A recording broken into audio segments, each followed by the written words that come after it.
तो बच्चों कैसे हो आप सब लोग। स्वागत है आपका इस नई वीडियो के अंदर। तो भाई इस वीडियो में हम देखने वाले हैं अपनी साइंस के सारे डायग्राम। जितने भी डायग्राम हमारी साइंस की किताब के अंदर है या फिर बोर्ड में आ सकते हैं, इस वीडियो के अंदर मैं सारे कंप्लीट करने वाला हूं और खुद बनाकर दिखाने भी वाला हूं, ताकि आपको कभी भी कोई दिक्कत ना आए। तो भाई इस वीडियो के दो पार्ट रहेंगे, एक पार्ट रहेगा बायोलॉजी का और दूसरा पार्ट रहने वाला है केमिस्ट्री का। भाई इस वीडियो को कंप्लीट देखना, मैं इस बात की गारंटी लेता हूं, अगर आपने ये वीडियो कंप्लीट देख ली तो आपको डायग्राम के लिए कहीं और भटकना नहीं पड़ेगा। भाई सारे डायग्राम मैं कंप्लीट कराने वाला हूं।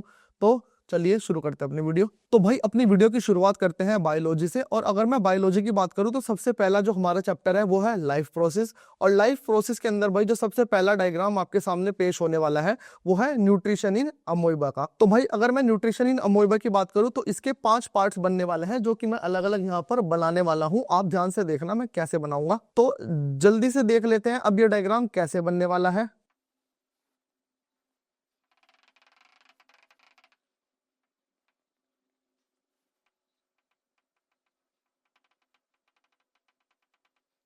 तो भाई अगर मैं फर्स्ट स्टेप की बात करूं तो फर्स्ट स्टेप रहता है इंजेक्शन। इंजेक्शन का मतलब है कि जो फूड पार्टिकल है वो अमीबा के अंदर आने वाला है, और ये दो इसके जो आर्म्स है इन्हें बोलते हैं सूडोफोडिया। इसके द्वारा ये फूड पार्टिकल को अंदर लेने वाला है।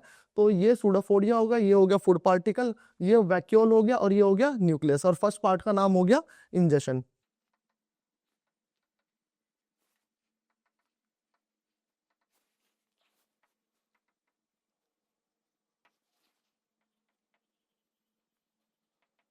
तो ये है भाई हमारा फर्स्ट स्टेप जिसे बोलेंगे इंजेक्शन। अब देख लेते हैं इसका दूसरा पार्ट।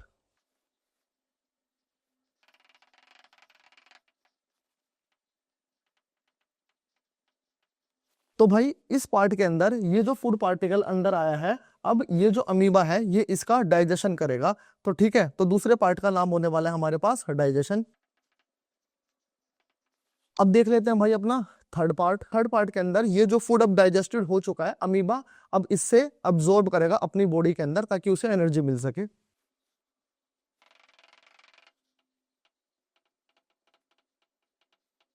तो भाई अमीबा अब इस डाइजेस्टेड फूड को अपनी बॉडी के अंदर एब्जॉर्ब कर रहा है। अब देख लेते हैं भाई फोर्थ पार्ट। फोर्थ पार्ट के अंदर इस एब्जॉर्प्शन के बाद जो उसे एनर्जी मिली है अमीबा को, अब उससे वो अपनी बॉडी की ग्रोथ करने वाला है। तो इसे कहेंगे हम एसिमिलेशन।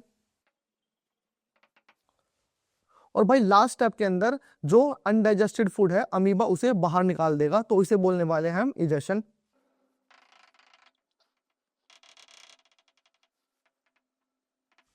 तो भाई ये न्यूट्रिशन इन अमीबा के 5 पार्ट्स हो चुके हैं। ठीक है, अब बढ़ते हैं दूसरे डायग्राम की तरफ। तो बच्चों नेक्स्ट डायग्राम जो हमारा रहने वाला है वो होगा ह्यूमन डाइजेस्टिव सिस्टम का। तो देख लेते हैं इसे आसानी से कैसे ड्रॉ करते हैं।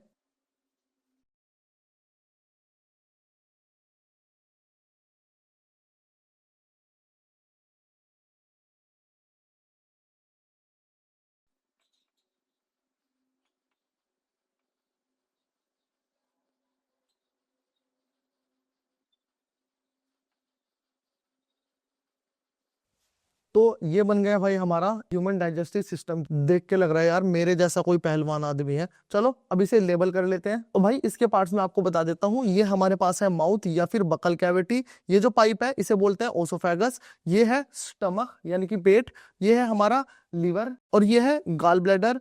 ये है पेनक्रियाज। और बेटा ये है जो लंबे वाली दिखाई दे रही है स्मॉल इंटेस्टाइन। और जो ये ऐसा पाइप दिखाई दे रहा है बाहर आउटलाइन वाला, यह है लार्ज इंटेस्टाइन। ये है बेटा रेक्टम और ये है एनस। और बेटा ये है अपेंडिक्स। तो ये इसके नाम है। अब इन्हें मैं जल्दी से इसके अंदर लेबल करके बता देता हूं आप लोगों को।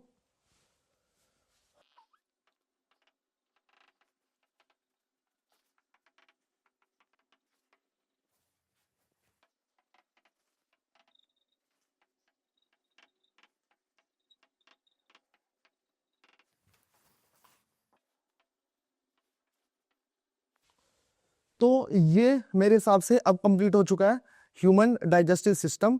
अब आशा करता हूँ ये समझ आ चुका होगा। अब बढ़ते हैं दूसरे डायग्राम की तरफ। तो भाई नेक्स्ट डायग्राम हमारे पास रहने वाला है ह्यूमन रेस्पिरेटरी सिस्टम का, यानी कि हमारे फेफड़े। तो देख लेते हैं भाई फेफड़े कैसे बनने वाले हैं, वो भी आसान तरीके से।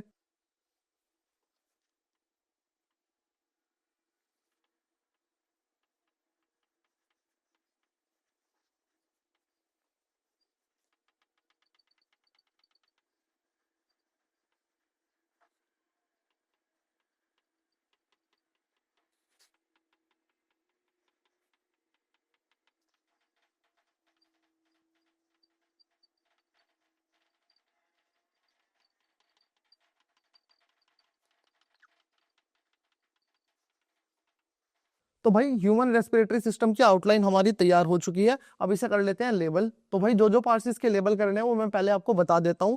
तो बेटा ये है nose, nostril, buccal cavity, nasal passage, pharynx, larynx, windpipe जहां से हवा लेते हैं, ये ब्रोंचस, ये ब्रोंचियोल, और ये बेटा एल्वियोली। तो अब इसे लेबल कर देते हैं जल्दी जल्दी।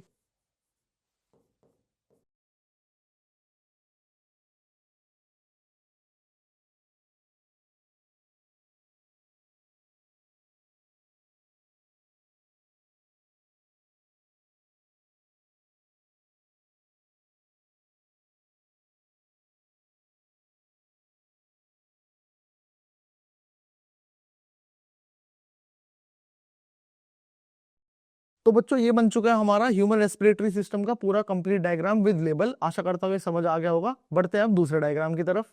तो बच्चों अगला जो हमारे पास डायग्राम है वो ना सबसे टफ डायग्राम माना जाता है पूरे बायोलॉजी के अंदर, वो है ह्यूमन हार्ट का डायग्राम। क्योंकि भाई इस डायग्राम के अंदर इतनी सारी वेन्स, आर्टरीज हैं और कौन कैसा ब्लड कहां से ट्रांसफर कर रही है, इसमें बड़ी कंफ्यूजन होती है। कॉम्प्लेक्स सा डायग्राम है। तो भाई इसे मैं कोशिश करूंगा बिल्कुल आसान शब्दों में आपको समझाने की। तो भाई ह्यूमन हार्ट को समझने से पहले ना हमें ब्लड सर्कुलेशन सिस्टम समझना पड़ेगा कि ब्लड कैसे और कहां से आ जा रहा है ह्यूमन हार्ट के अंदर। तो उसके लिए मैं आपको एक छोटा सा डायग्राम बना के दिखा रहा हूं और उससे मैं समझाऊंगा। फिर उसके बाद ह्यूमन हार्ट आपको ना बड़ी ही आसानी से समझ आ जाएगा। तो देखो भाई ये मेरा ह्यूमन हार्ट है, ठीक है। मान लेते हैं ये हमारा इंसान का दिल है डब्बे की तरह। और इस ह्यूमन हार्ट के ना 4 चैम्बर है। ये है भाई हमारे पास राइट एट्रियम, ये है लेफ्ट एट्रियम, ये है राइट वेंट्रिकल, और ये है बेटा लेफ्ट वेंट्रिकल। और भाई इस ह्यूमन हार्ट के ऊपर है लंग्स, इसे भी डब्बे में डाल देंगे। और नीचे हमारे पास है बॉडी पार्ट्स। तो हमारे ह्यूमन हार्ट के अंदर ना 2 प्रकार की ब्लड वेसल होती है, एक होती है आर्टरी, एक होती है वेन। तो कंफ्यूजन ना हो ना, तो उसके लिए ना एक चीज याद रखना, जो आर्टरी है वो हमेशा हार्ट के अंदर जाती है और वेन हार्ट से बाहर निकलती है। बस इतनी सी चीज याद रखना। मैं लिख देता हूं, देखो ब्लड वेसल, आर्टरी, वेन।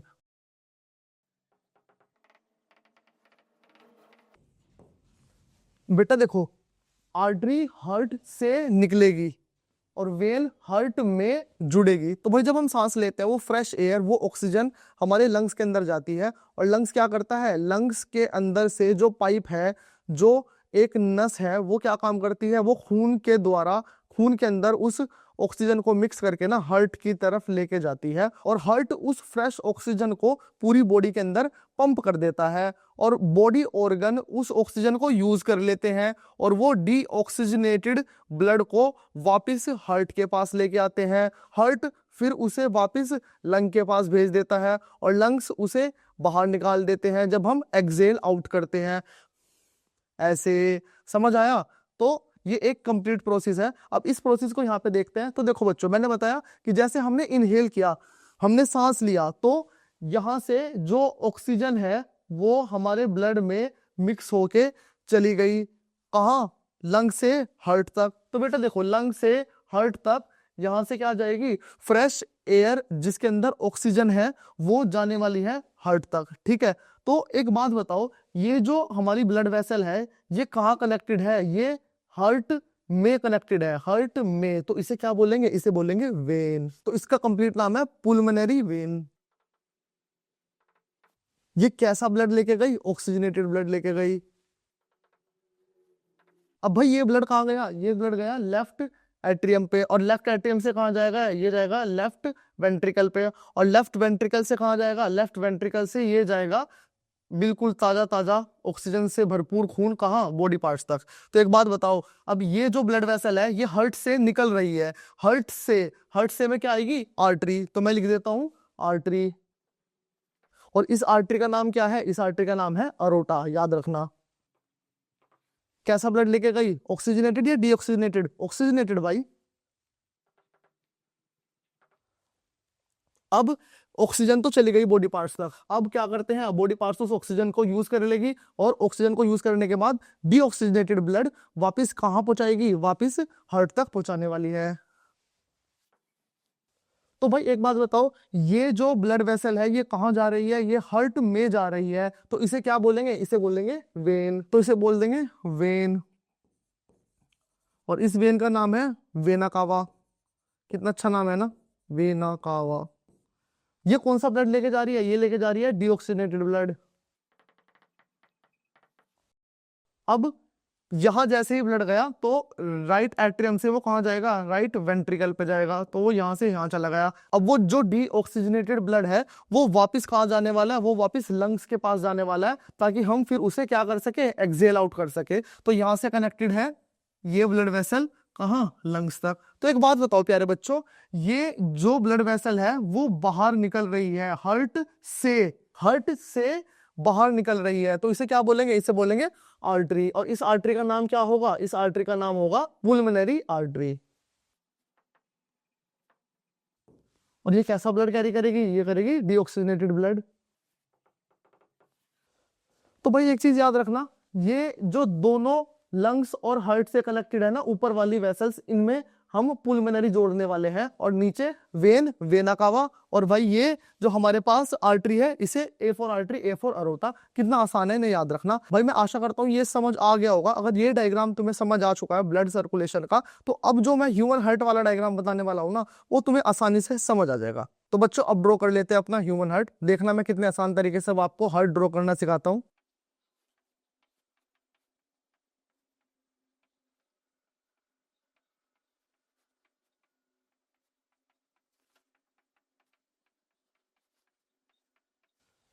तो बच्चों ये आउटलाइन बन चुकी है हमारी ह्यूमन हार्ट की। अब इसे लेबल कर लेते हैं। देखो बच्चों, जो मैंने पिछले वाला डायग्राम बताया ना, ये बिल्कुल उसके जैसा सेम टू सेम है। इसके अंदर भी 4 चैम्बर है। ये वाला है राइट एट्रियम, ये है लेफ्ट एट्रियम, ये है राइट वेंट्रिकल, और ये है लेफ्ट वेंट्रिकल। ठीक है भाई। तो बच्चों इसके अंदर भी हम शुरुआत ना वैसे ही करेंगे जैसे हमने पिछले वाले डायग्राम के अंदर की थी। बस अंतर यह है कि उसके अंदर आसानी से दिखाई दे रहा था, अब यहाँ दिखाने के लिए मैं आ गया हूँ। तो देखो बेटा, याद करो उस वाले डायग्राम में हमने सबसे पहले कहाँ से स्टार्टिंग करी थी? हमने स्टार्टिंग करी थी लेफ्ट एट्रियम से। तो यहाँ भी लेफ्ट एट्रियम से शुरुआत करूंगा। याद करो, लेफ्ट एट्रियम के जो अंदर आ रही थी उन्हें बोलते हैं पुल्मोनरी वेन्स। और वो कैसा ब्लड लेके आती है? वो ऑक्सीजनेटेड ब्लड लेके आती है। तो लेफ्ट एट्रियम के जो अंदर आ रही है, ये दोनों, ये मेरे पास क्या है? ये मेरे पास है पुल्मोनरी वेन।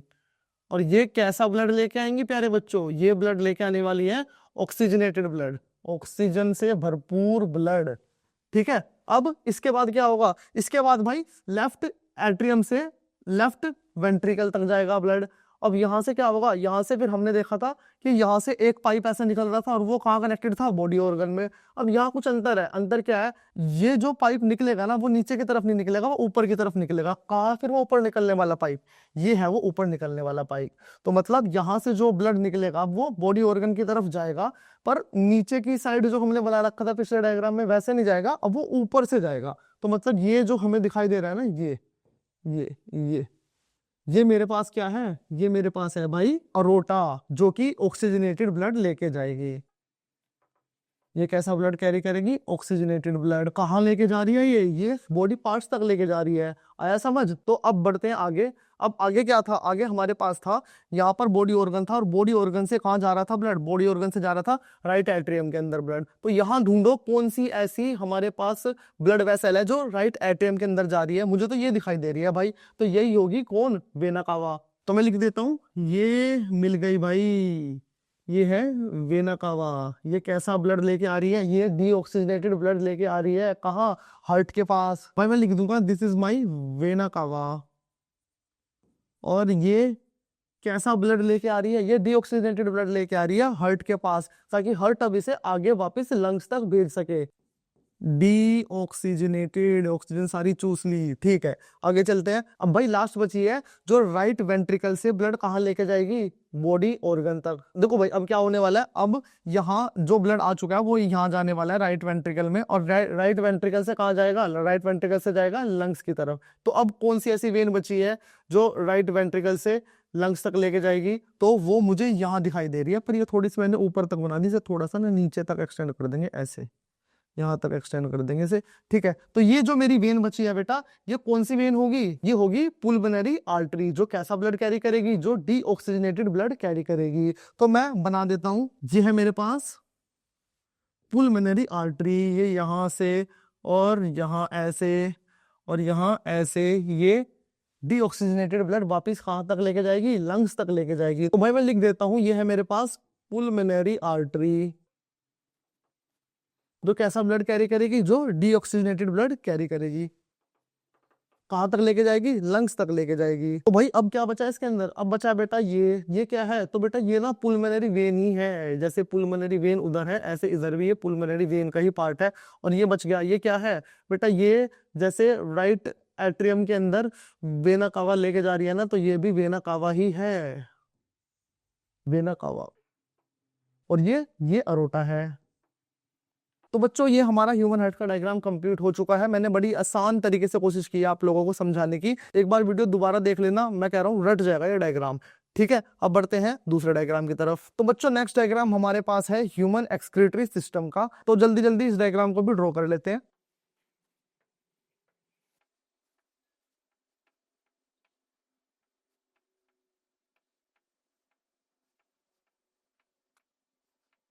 तो बच्चों ये हमारी आउटलाइन बन चुकी है ह्यूमन एक्सक्रीटरी सिस्टम की। तो जल्दी से इसे लेबल कर लेते हैं। तो जल्दी जल्दी बता देता हूँ कौन से पार्ट का क्या नाम है।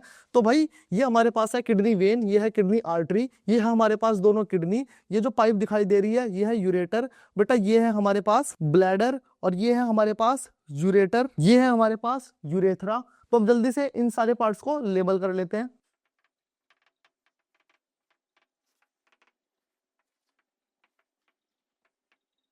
तो बच्चों ये तो बहुत ही आसान सा डायग्राम था, आशा करता हूँ ये समझ आ चुका होगा। ठीक है, ये हमने अब लेबल भी कर दिया। अब बढ़ते हैं दूसरे डायग्राम की तरफ। तो बच्चों अगला डायग्राम हमारे पास है किडनी का। जल्दी से देख लेते हैं किडनी कैसे बनने वाली है।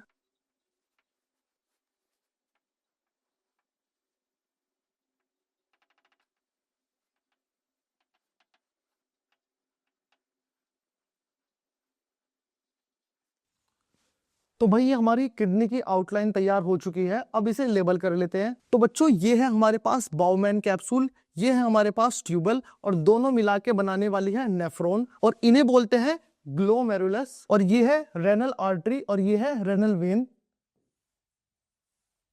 और ये है यूरेटर। तो जल्दी से अब इसे लेबल कर लेते हैं।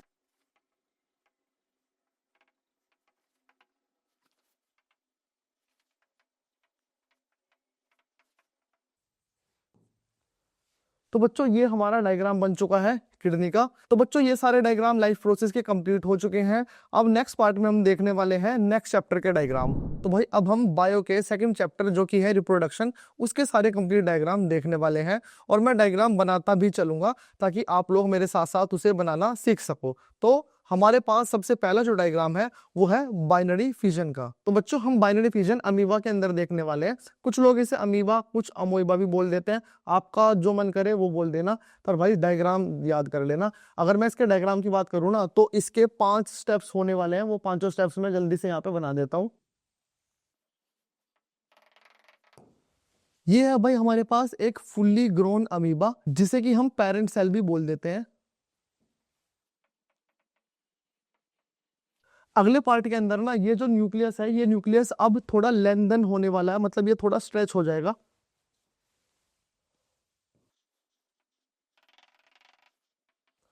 तो हम यहाँ पे बोल सकते हैं कि न्यूक्लियस लेंथन्स। और भाई अगले पार्ट की बात करूं तो अगले पार्ट के अंदर ये जो न्यूक्लियस अब थोड़ा लेंथन हो चुका है, थोड़ा स्ट्रेच हो चुका है, अब ये 2 पार्ट में टूट जाएगा, 2 पार्ट में डिवाइड हो जाएगा।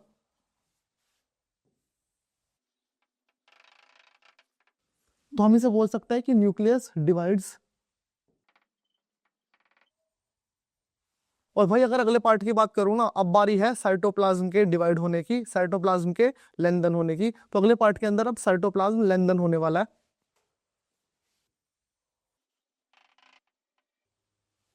तो भाई इसके अंदर अब ये साइटोप्लाज्म 2 भाग के अंदर विभाजित होने के लिए बिल्कुल तैयार हो ही चुका है।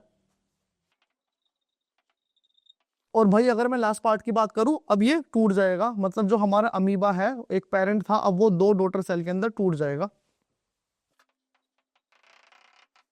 तो भाई ये हमारा जो पेरेंट सेल था अमीबा का, अब वो दो पार्ट के अंदर, दो डॉटर सेल के अंदर टूट चुका है। तो ये हो गया भाई बाइनरी फिजन इन अमीबा। अब चलते हैं दूसरे डायग्राम की तरफ। तो भाई अगर मैं अपने अगले डायग्राम की बात करूं तो अगला डायग्राम है हमारे पास बडिंग का, और बडिंग के अंदर भी किसका, हाइड्रा का। तो हम हाइड्रा की बडिंग देखने वाले हैं। हाइड्रा के अंदर बडिंग भी भाई 4 स्टेजेस के अंदर डिवाइड है, तो एक एक करके सारी स्टेज ड्रॉ करनी सीख लेते हैं। भाई ये है हमारे पास एक पेरेंट हाइड्रा। अब ये पेरेंट हाइड्रा ना अब एक बच्चे को जन्म देने वाला है। बच्चा मतलब अपने एक हाइड्रा को जन्म देने वाला है, वो भी बर्ड के द्वारा। सेकंड स्टेज के अंदर इस हाइड्रा की एक बर्ड फॉर्म होने वाली है। तो हम बोल देंगे सेकंड स्टेज के अंदर कि दैट बर्ड इज फॉर्म्ड। तो भाई अगर मैं थर्ड स्टेज की बात करूं तो ये जो हाइड्रा फॉर्म हुई है, पैदा हुई है, अब वो थोड़ी और बड़ी हो जाएगी और एक हाइड्रा के अंदर तब्दील हो जाएगी। तो भाई मैं इस स्टेज का नाम दूंगा कि न्यू हाइड्रा इज फॉर्म्ड। तो भाई अगर इसकी लास्ट स्टेज की बात करूं तो लास्ट स्टेज के अंदर ये हाइड्रा अपनी मम्मी का साथ छोड़ देगा और ये इससे अलग हो जाएगा। तो भाई ये नन्ना मुन्ना हाइड्रा पैदा हो चुका है। कुछ टाइम बाद ये भी एक मम्मी बन जाएगा। तो भाई ये हो चुका बडिंग इन हाइड्रा का डायग्राम। बढ़ते हैं दूसरे डायग्राम की तरफ। तो भाई अगला जो मेरे पास डायग्राम है वो है स्पोर फॉर्मेशन का। तो जल्दी से देख लेते हैं स्पोर फॉर्मेशन कैसे बनने वाला है।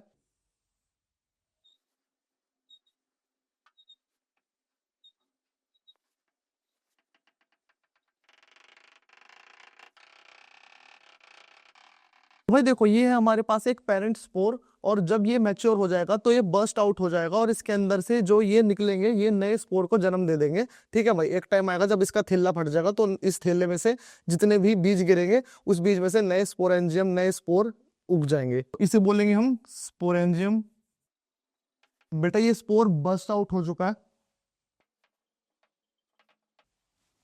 तो ये है भाई स्पोर फॉर्मेशन का डायग्राम। बढ़ते हैं दूसरे डायग्राम की तरफ। बच्चों जो अगला डायग्राम है वो है हमारे पास रीजनरेशन का। ये ना मेरा फेवरेट डायग्राम है, क्योंकि भाई इस डायग्राम के अंदर मैं बात करने वाला हूँ प्लानेरिया की। और प्लानेरिया के पास ना एक अद्भुत शक्ति है, मतलब आप इसे अगर काट दोगे ना तो ये दोबारा से जीवित हो जाएगा। जो भी अगर इसका आप पार्ट काटोगे तो उस पार्ट से वापस से फिर पूरी बॉडी कंप्लीट जनरेट हो जाएगी। वही जैसे कि आपने मेरा सर काट दिया तो मेरे सर के अंदर से पूरी कंप्लीट बॉडी जनरेट हो रही है। मेरी टांगों में से, और मेरी टांगे आपने अलग कर दी और मेरी टांगों में से पूरी ये कंप्लीट बॉडी जनरेट हो जाएगी। ये इस प्रकार की ताकत है प्लानेरिया के पास। सोचो अगर ये शक्ति आपके पास आ गई, आपके मजे ही मजे। चलो भाई प्लानेरिया का डायग्राम ड्रॉ कर लेते हैं। देखो भाई कितना खुश हो रहा है प्लानेरिया। अभी से ये नहीं पता कि ये ना कटने वाला है 3 पार्ट में। बेटा हमने इसे काट दिया 3 पार्ट के अंदर, तो बेटा इसकी जो मुंडी है वो अलग हो गई। अब ये पैड हो गया, मिडिल बॉडी इसकी अलग हो गई, और ये जो इसकी पूंछ है ये भी इसकी पूंछ अलग हो गई। तो देखो बेचारा कितना सैड हो गया। तो अब ना इसके पास जो अद्भुत शक्ति से प्राप्त है, इस शक्ति से ना ये दोबारा जनरेट हो जाएगा। मतलब ये एक अलग बॉडी पार्ट को बना देगा, ये अलग बॉडी पार्ट को, और ये अलग बॉडी पार्ट को तैयार कर देगा। ये फिर से खुश हो गया क्योंकि देखो ये फिर से कंप्लीट हो गया। इस वाले पार्ट में से भी एक नया प्लानेरिया निकल के आएगा। इसका हाथ तो भूल गया था यार मैं बनाना। अब इस पूंछ में से भी एक नया प्लानेरिया निकल के आएगा। अब देखो सारे प्लेनेरिया कितने खुश हैं, क्योंकि वो अब एक कंप्लीट बॉडी बन चुके हैं, मरकर वापस जिंदा हो चुके हैं। तो अब प्लेनेरिया अगर समझ आ चुका, अब बढ़ते हैं दूसरे डायग्राम की तरफ। तो बच्चों नेक्स्ट डायग्राम हमारे पास है फ्लावर का। पहले फ्लावर का डायग्राम ड्रॉ करेंगे और फिर फ्लावर के मेल और फीमेल रिप्रोडक्टिव सिस्टम दोनों को हम ड्रॉ करने वाले हैं, साथ साथ लेबल भी करने वाले हैं। तो देखो कैसे बनता है डायग्राम।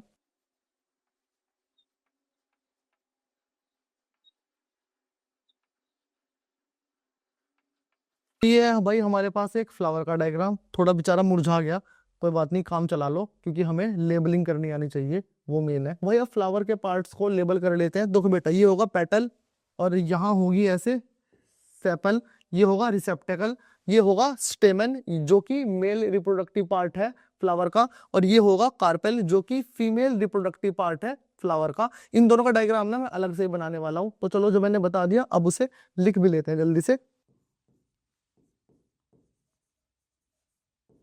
पेटल, पा से पेटल, पा से पत्ते, आसानी से याद रहेगा।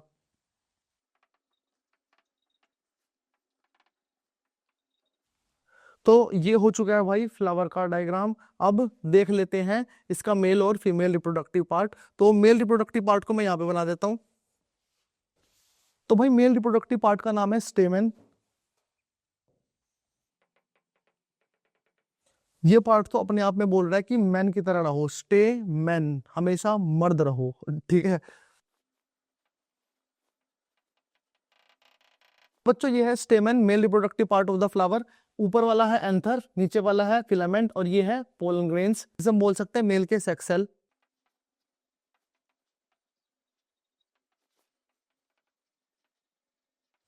तो ये बन चुका है भाई हमारे पास मेल रिप्रोडक्टिव पार्ट जिसे बोलते हैं स्टेमेन। अब बना लेते हैं फ्लावर का फीमेल रिप्रोडक्टिव पार्ट। भाई फीमेल रिप्रोडक्टिव पार्ट का नाम है कार्पेल।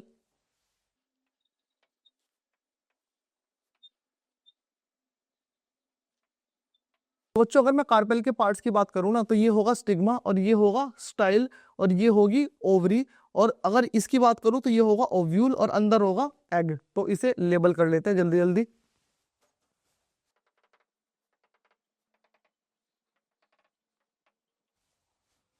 तो बच्चों ये बन चुका है हमारे पास फ्लावर का फीमेल रिप्रोडक्टिव ऑर्गन, जिसे कि हम बोलते हैं कार्पेल। और भाई ये डायग्राम बनाना आ चुका है, तो चलते हैं अब दूसरे डायग्राम पर। बच्चों अगला डायग्राम हम देखने वाले हैं मेल रिप्रोडक्टिव सिस्टम का।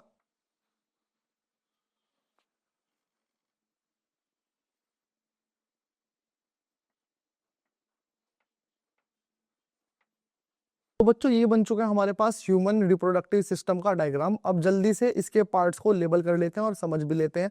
बच्चों ये होगा पेनिस, ये होगा यूरेथ्रा, ये होगा हमारे पास ब्लैडर, ये होगा सेमिनल वेसिकल, और ये होगा पोस्चुरेट ग्लैंड, ये होगी वास डिफरेंस, ये होगा टेस्टीज, और ये जो टेस्टीज के बराबर में है इसे बोलेंगे एपिडिडाइमस, और ये जो पाउच है इसे बोलते हैं स्क्रोटम। तो जल्दी से अब इन्हें लेबल भी कर लेते हैं।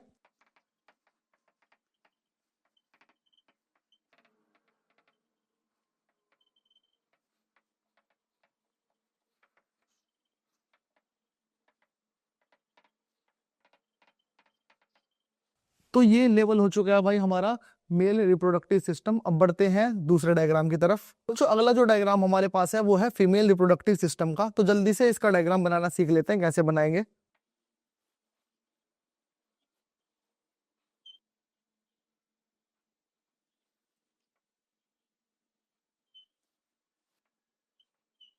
तो बच्चों ये हमारा आउटलाइन बन चुका है फीमेल रिप्रोडक्टिव सिस्टम का। अब इसे लेबल कर लेते हैं जल्दी से।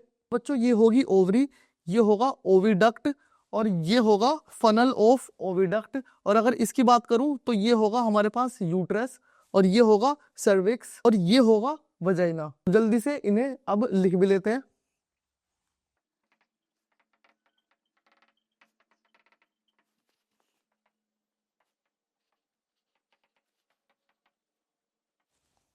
तो बच्चों ये लेवल हो चुका है हमारे पास फीमेल रिप्रोडक्टिव सिस्टम। बच्चों ये फीमेल रिप्रोडक्टिव सिस्टम का डायग्राम कंप्लीट हो चुका है। आशा करता हूँ ये समझ आया होगा। तो अगर मैं इस चैप्टर की बात करूँ तो इस चैप्टर के अंदर इतने ही मेन मेन इंपॉर्टेंट डायग्राम है। अब नेक्स्ट पार्ट में हम देखने वाले हैं नेक्स्ट चैप्टर के अंदर कितने डायग्राम है वो हम कवर करने वाले हैं। तो बच्चों इस पार्ट के अंदर हम देखने वाले हैं कंट्रोल एंड कोऑर्डिनेशन के सारे डायग्राम। तो बच्चों सबसे पहला डायग्राम जो हम इस चैप्टर के अंदर देखने वाले हैं वो है ऑक्सिन हार्मोन से रिलेटेड डायग्राम। ये डायग्राम कई बार बोर्ड में भी आया है। प्लांट के ऊपर जब सनलाइट पड़ती है ना, तो ऑक्सिन हार्मोन प्लांट की ग्रोथ को इफेक्ट करता है। तो वही डायग्राम हमें यहाँ पर बनाना है।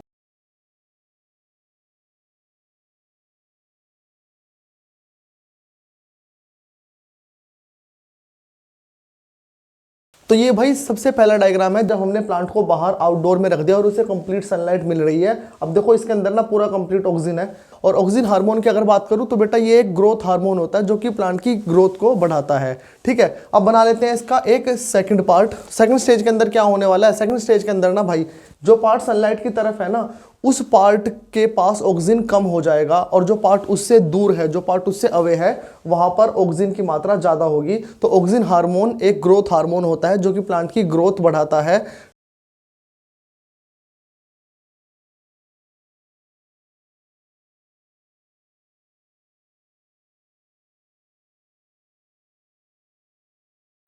तो बच्चों देखो सेकंड पार्ट के अंदर क्या सीन हमें दिखाई दे रहा है, जहां सनलाइट पड़ रही है, जिस पार्ट की तरफ सनलाइट पड़ रही है ना, तो उस पार्ट पर अगर आप नोट करोगे तो देखोगे यहां पर ऑक्सीजन की मात्रा कम हो चुकी है।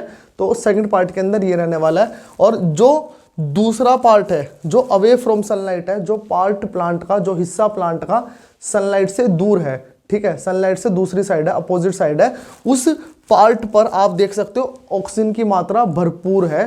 तो जो पार्ट प्लांट से दूर है, अगर वहां ऑक्सीजन की मात्रा भरपूर रहेगी तो बेटा ये वाला पार्ट ना ये ज्यादा ग्रो करेगा। तो ये ज्यादा ग्रो करेगा तो क्या होगा, ये बढ़ जाएगा। तो अगर ये बढ़ेगा तो ये इधर की तरफ झुक जाएगा। तो अगले पार्ट के अंदर हम यही डायग्राम बनाने वाले हैं।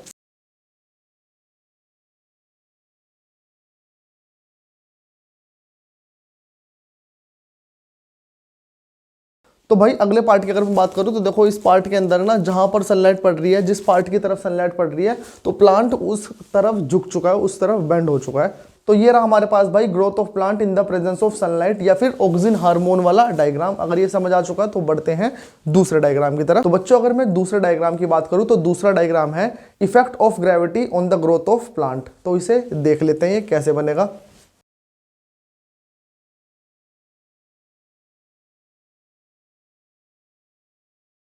तो बच्चों ये है हमारे पास एक नॉर्मल प्लांट। अब इस डायग्राम के अंदर हम देखने वाले हैं कि क्या होगा अगर हम इस गमले को नीचे गेड़ देंगे, तब ग्रेविटी की वजह से इस प्लांट की अब ग्रोथ कैसे रहने वाली है, ये हमें देखना है। तो फर्स्ट पार्ट के अंदर हम इसे सीधा खड़ा करने वाले हैं, अगले पार्ट के अंदर हम इसे नीचे गिरा देंगे।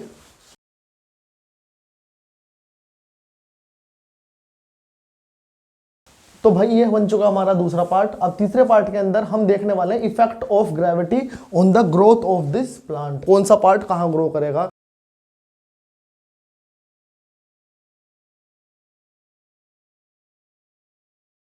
तो भाई बच्चों देखो अगर मैं सेकंड पार्ट की बात करूं तो इसके अंदर आप देख सकते हो जो हमारी रूट्स है, रूट्स नीचे की तरफ ग्रो करेगी और जो स्टेम वाला पार्ट है ये ऊपर की तरफ ग्रो करेगा। तो ये हमारे पास हो चुका है effect of gravity on the growth of plant के तीनों डायग्राम। अब बढ़ते हैं दूसरे डायग्राम की तरफ। तो बच्चों अगला डायग्राम हमारा मोस्ट इंपोर्टेंट डायग्राम है। यह डायग्राम है हमारे पास न्यूरॉन का, या फिर जिसे हम दूसरी भाषा में नर्व सेल भी बोल सकते हैं। तो जल्दी से इसका डायग्राम बनाना सीख लेते हैं।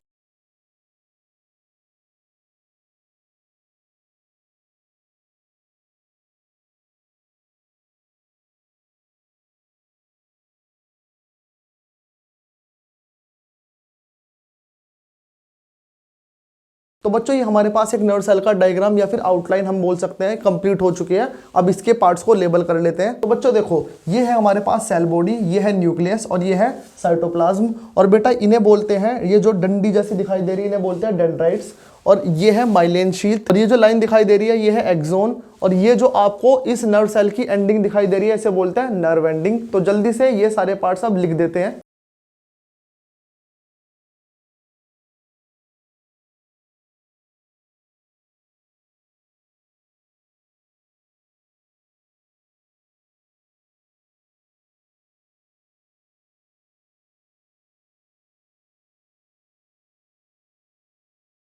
बच्चों ये हमारा न्यूरॉन या फिर नर्व सेल का डायग्राम कंप्लीट हो चुका है। आशा करता हूँ ये बनाना आ गया होगा। तो अब चलते हैं अगले डायग्राम की तरफ। तो भाई अगला डायग्राम मेरे पास है रिफ्लेक्स आर्क का। ये डायग्राम ना कई बार बोर्ड के एग्जाम में आ चुका है, तो इसे बनाना सीख लो।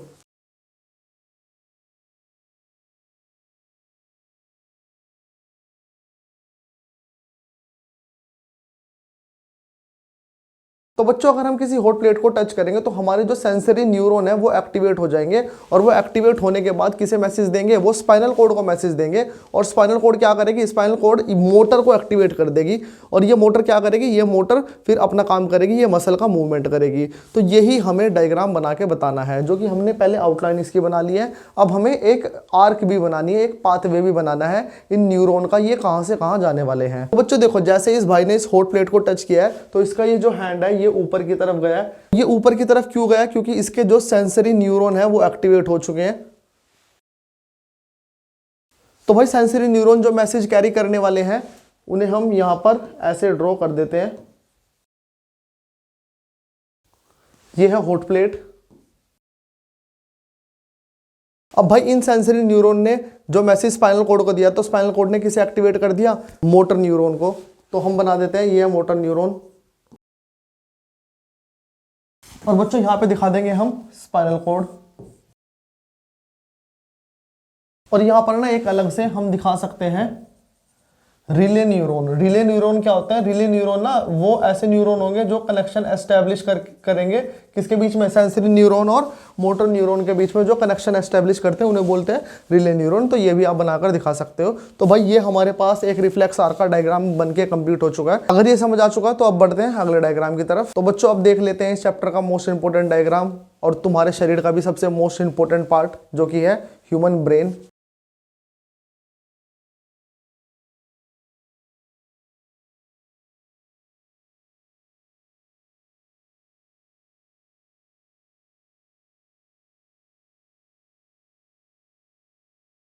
बच्चों ये आउटलाइन तैयार हो चुके हैं हमारे ह्यूमन ब्रेन की। यार देखने में ना एकदम फूल जैसा नजर आ रहा है ना हमारा ब्रेन। वेरी गुड, अच्छा है। तो चलो अब इसे लेबल कर लेते हैं। एक एक पार्ट में आपको पहले बता देता हूँ। बच्चों हमारे ब्रेन के 3 पार्ट होते हैं। जो आगे वाला पार्ट है उसे बोलते हैं फोर ब्रेन, और जो बीच वाला पार्ट है उसे बोलते हैं मिड ब्रेन, और जो पीछे वाला पार्ट है उसे बोलते हैं हिंड ब्रेन।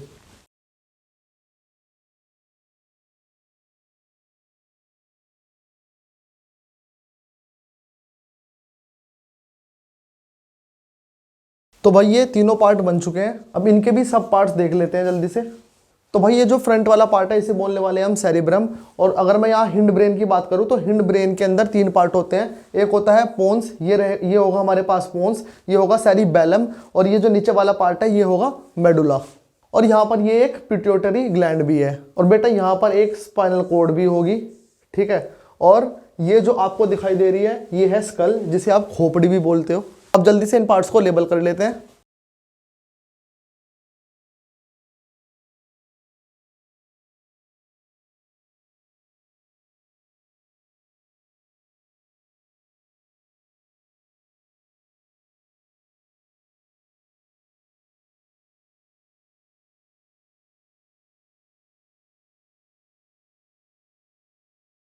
तो भाई ये हमारे पास ह्यूमन ब्रेन लेबल हो चुका है। आशा करता हूँ अब ह्यूमन ब्रेन बनाना आ चुका होगा भाई। तो भाई इस चैप्टर के अंदर इतने ही डायग्राम इंपॉर्टेंट है जो हमने बनाने सीख लिए। अब भाई इसी के साथ ही हमारी बायोलॉजी के सारे इंपॉर्टेंट डायग्राम कंप्लीट हो जाते हैं। वीडियो के अगले पार्ट के अंदर हम कवर करने वाले हैं फिजिक्स के सारे इंपॉर्टेंट डायग्राम। तो बच्चों अगर आपको मेरी मेहनत थोड़ी सी भी दिखाई दे रही है तो प्लीज़ इस चैनल को सब्सक्राइब कर लेना और इस वीडियो को अपने दोस्तों तक शेयर कर देना। बेटा इस चैनल पर मैं हर एक वो वीडियो लेकर आने वाला हूं जो शायद तुम्हें कहीं और नहीं मिलने वाली। आप लोगों की पढ़ाई को मैं आसान बनाने वाला हूं, बस आप शिद्दत से पढ़ाई करते रहो। तो चलिए इस वीडियो के अंदर इतना ही रखते हैं, मिलते हैं नेक्स्ट पार्ट में।